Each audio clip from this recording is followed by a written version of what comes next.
Hi there. Welcome to the channel, or welcome back.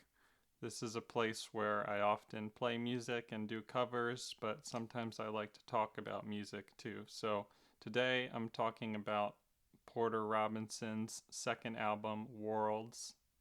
Fuck. I'm going to talk about Porter Robinson's second album, Nurture, which came out last year in 2021.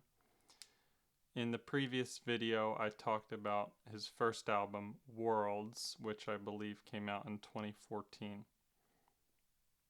What I'm going to do here in this video is highlight certain tracks that I like. I'm not going to talk about every single track from the album, but I'm going to choose some ones that you could call them my favorites, but really they're just the songs I feel like talking about today in this video. The whole album is really interesting. But let's say, for the sake of this video, I'm talking about my favorite tracks.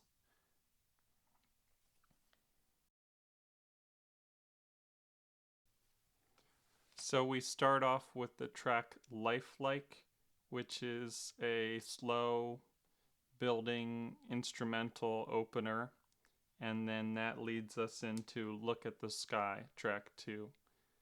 Look at the Sky is probably one of the most conventional ones on here, and it's easy to look at this track and see how it ties into or harkens back to Worlds.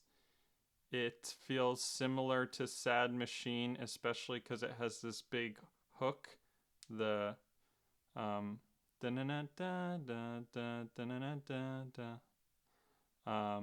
that thing. I was trying to I was about to sing it and I was like, wait, is that the right song I was hoping I had in my head? But yeah, I think that's it. Now, I did just say that this song is one of the most conventional on the album, and I believe that to be true. But it would be interesting to see if in 5 or 10 years from now, this album sounds like a product of its time in the way that Worlds does. I think I talked about that in the last video, how Worlds can sound kind of generic, like certain EDM of the early 2010s. I think it is a cut above, but it still fits within the mold. This is conventional still, but a little more unique. This album has very unique sounds to it, unique feelings that the sounds create throughout the album. And this song, while I do say it's the most conventional, it still fits in with that larger album. And I think Worlds is still a bit more on the nose and feels trapped in that time period. Whereas I'm not sure, it's hard to say if this one feels trapped in the time period when we're still in the time period of when it came out. So that's why I say it'd be interesting in 5 or 10 years to see if it still sounds basically kind of unique. Another thing I like about this song is that it's 5 minutes long. A lot of Porter songs on this album and Worlds, I feel like they could be shorter songs, like a 3 minute or 4 minute song, especially a song like this that's kind of just a bop and it's like got this, it's catchy, it's like a single, but it extends to 5 minutes. And Sad Machine is a similar one where it's like 5 minutes long and it's like, does it need to be that long? But he allows for time in here to get all these quieter parts and parts where it builds up to the exciting parts. And this album has a lot of that, really soft piano moments, soft piano parts, and quiet moments of real beauty within, while still having all the excitement of those classic EDM sounds. So this song is no different. It's very hype and exciting, but it makes room for those quiet moments, which I think is reflected in the fact that it's 5 minutes long. So I really like that about this song. Okay, the next one I want to talk about is track 3, Get Your Wish. This is where things get really interesting because this track is a big departure from track 2. We have a piano part here that sounds kind of jazzy to me, actually, and really interesting drumming patterns. And it's just an interesting song. It doesn't feel so what you would call typical EDM. Like track 2 is, it's, so this is less generic, it's interesting, and it's just a different direction.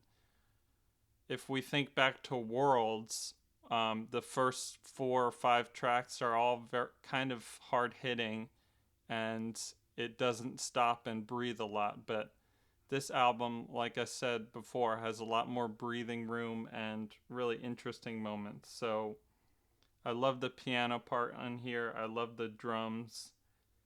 And when it opens up into this chorus, there's this big, gigantic feeling. The Did You Get Your Wish part.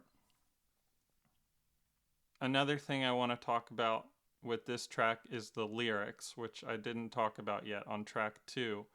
But these lyrics in this album speak a lot to just perseverance and trying to find meaning in life. And it's a very beautiful, inspiring journey of an album. The more you listen, the more the lyrics start to make sense to you over time. In track 2, we had Look at the Sky, I'm Still Here, I'll Be Alive Next Year, I Can Make Something Good. Again, persevering, finding a reason to continue making music. In this one, Get Your Wish, it's sort of reflecting on all his success with Worlds and coming up with an answer to, is there anything to life beyond just searching for these endless achievements? And he actually has the answer in the song in verse 2, which is essentially saying that he's making music for other people, not just himself, and that makes it feel like it's larger than himself. And it's a simple answer, but if you look at the Genius annotations, there's a lot of commentary from Porter himself um, on the meaning of things in this album. And he said that if he's going to pose that question of, did you get your wish, then he would like to put the answer in the song as well. And he does have the answer in there. And it's basically to serve others and make music that's not just for himself. And it's a simple answer, but it's beautiful. Again, this album has very beautiful lyrics, and the themes within those lyrics are really awesome. Not just, well, I said awesome, but not just awesome, but wholesome and beautiful as well. Beyond the lyrics, you could also look to the sounds that you hear in this album, the instrumentation. I was listening to the album again just before making this video, and there's something so natural and refreshing.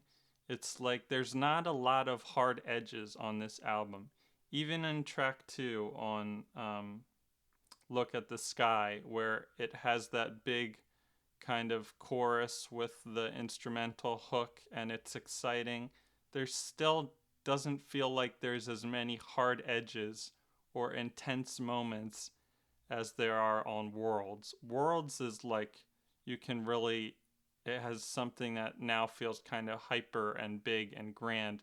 And this one, it still has that, but it's like there's no hard edges. Everything is softened in the sound of the instruments. There's a lot of reverb that makes you feel like you're in a natural space, like a wide open space. And it's just really beautiful. There's some really beautiful sounds to all the instruments. And as you move along in the album, it's like all these sounds come together into one whole. And you really start to see that by the time you're in track 3, and especially with 4, 5, and 6, when you get do re mi fa so and dulcite and all those ones that build the atmosphere of the album. So that's another beautiful thing about the album. I don't know if I'm even talking about this track specifically anymore, but it's a very interesting track, number 3.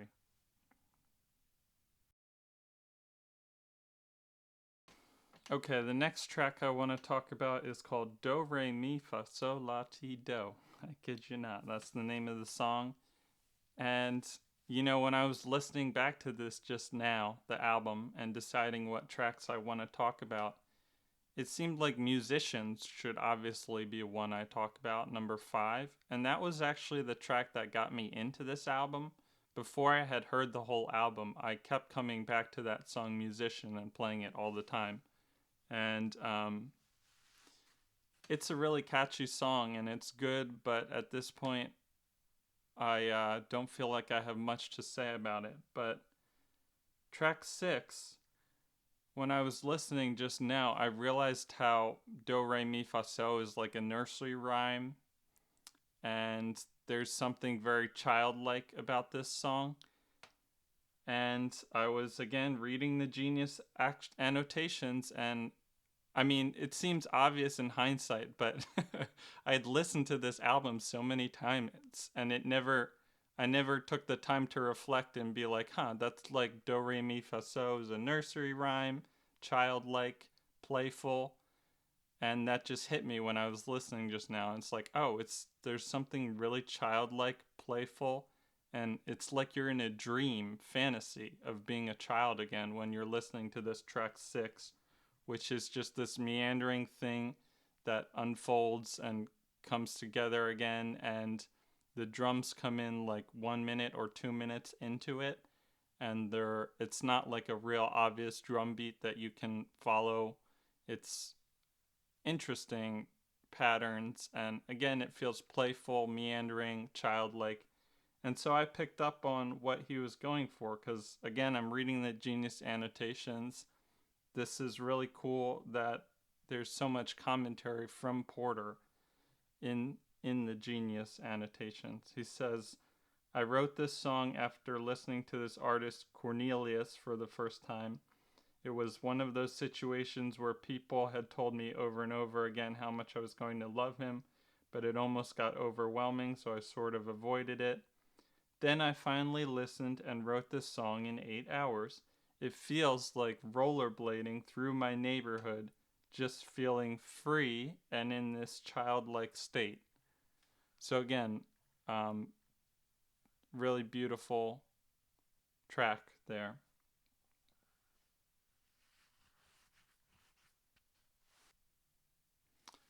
And yeah, again, I want to highlight this track is kind of experimental and meandering and mostly instrumental. There are some words, but they kind of just repeat and drone, and there's not a lot to the lyrics on this track.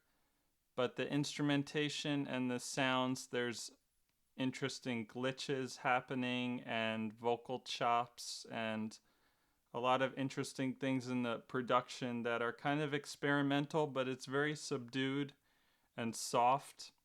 Again, like I said, this album doesn't seem to have hard edges. Like if you compare this with Fresh Static Snow, in my last video I talked about how Fresh Static Snow was so experimental, and in that one it feels like he lets loose and kind of goes crazy. And this track feels like a much softer version of that, because there's all these interesting instrumental things happening. Like I said, things are breaking apart and coming back together, and there's all these weird little patterns and overlaps and vocal chops and glitches and things, but it's all soft and natural and understated, and it just feels like being in a dream to me, and like being a child again, and like playtime, and it's a really beautiful track. It's kind of one that you might overlook when you're listening to the album, when you're just starting to listen to the album. As you listen more, things revealed themselves. Like I said, I thought I would want to talk about Musician, but as I've heard this album more and more, different tracks speak to me, and Musician no longer speaks to me as much. But this one was just one I wanted to talk about today. So, okay, the last part of the album I want to talk about is I think I'm going to talk about these three tracks together. So we have Sweet Time, Mirror, and Something Comforting. So when I listen to music, there's this interesting phenomenon I have where you find parts of albums, like little sections of an album. It might be track 1 through 5 or 5 through 7 or the last part of the album, tracks 10 through 12 or something, that just are really awesome and work super well and go together super well. It's like your favorite sections of the album, because it's very rare that you find an album that is amazing from beginning to end and plays very well to beginning to end. Actually, I think Worlds, for me, plays really cohesively from beginning to end, even more than Nurture. But I'm not trying to get into comparisons of which one is better or worse. But for whatever reason, I listen to albums mostly, like whole albums rather than playlists or songs specifically. I'm always listening to albums, so I'll find parts of albums that I get really hooked into. And for Nurture, this is the most replayed part of the album for me. These tracks, Sweet Time, Mirror, and Something Comforting. I've played those tracks back to back so many times. um, it's like they just work so well and they build each other. Sweet Time is kind of slow. Mirror, I feel like, is the middle ground, and then Something Comforting is like the cathartic release of these three, like the climax. Sweet Time has this really beautiful synth sounds. Again, there's like it's like angelic voices, but they're also kind of synthesized. You can kind of hear it on many tracks in this album, but there's a moment in Sweet Time where it's really obvious, where it's just the synths and they sound like these angelic voices. It reminds me actually of, if you've ever listened to Lord of the Rings, the Lord of the Rings soundtrack, where it's like, again, angelic voices singing to high heaven. That's what this reminds me of, but it's just a little bit synthesized. Like you can still tell it's a synthesizer, but it sounds human, like angelic voices. Again, we continue with some really beautiful themes in the lyrics in this album. Sweet Time was a song for his girlfriend, which I didn't really realize again until I read the Genius annotations, because I kind of felt like it could just be a song to the world at large about loving life again and the themes of this album. But that one has very beautiful lyrics about wanting to spend another lifetime with this person and wanting more time and to take your time and just appreciating everything about that significant other.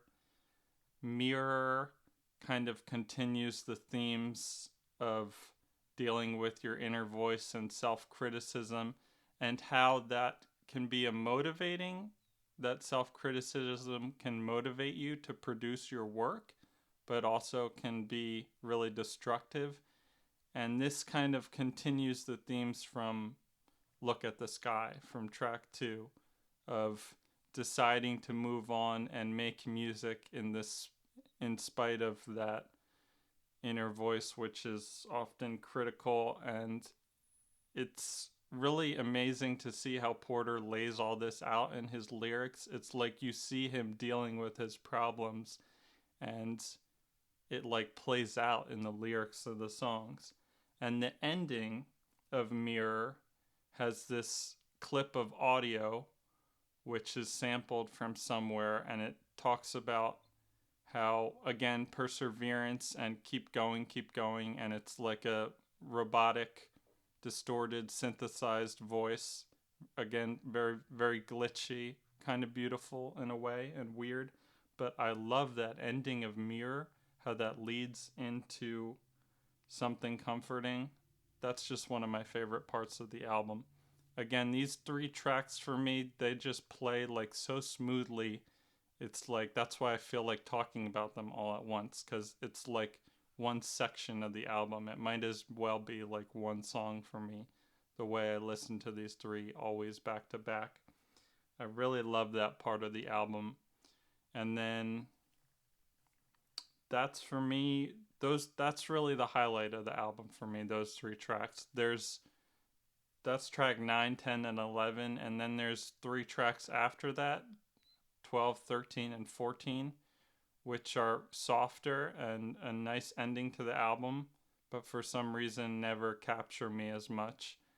Again, there's just so many beautiful things to talk about with this album. A lot of these tracks have these moments where where there's a soft piano part that adds to the naturalism of it. It's just so beautiful and wholesome and energizing and life affirming. It's a really beautiful experience, this album. When you think back, comparing it to Worlds, it's not as hyper, it's not as exciting maybe as Worlds, but it's a restrained, quiet excitement. And it's just such a wonderful experience. I really love this whole album. I love a lot of things about it. And I don't know if my thoughts today are really conclusive about how I feel about it. You know, it's hard to decide where to end or how to end off these videos sometimes, but I'm okay with it being kind of inconclusive in... Yeah, I don't know where I'm going with that. Anyways, thank you for spending your time with me in this video. I feel like my thoughts were a little all over the place today. It was kind of hard to talk about specific tracks because I feel like I just could end up talking about the album as a whole. But again, really great album. Check it out if you haven't already. If you have heard this album, please tell me, what do you think about the album as a whole? Do you have favorite tracks? What tracks stand out to you? Tell me about your experience with the album. Thank you for sticking around. I appreciate you so much. Be well.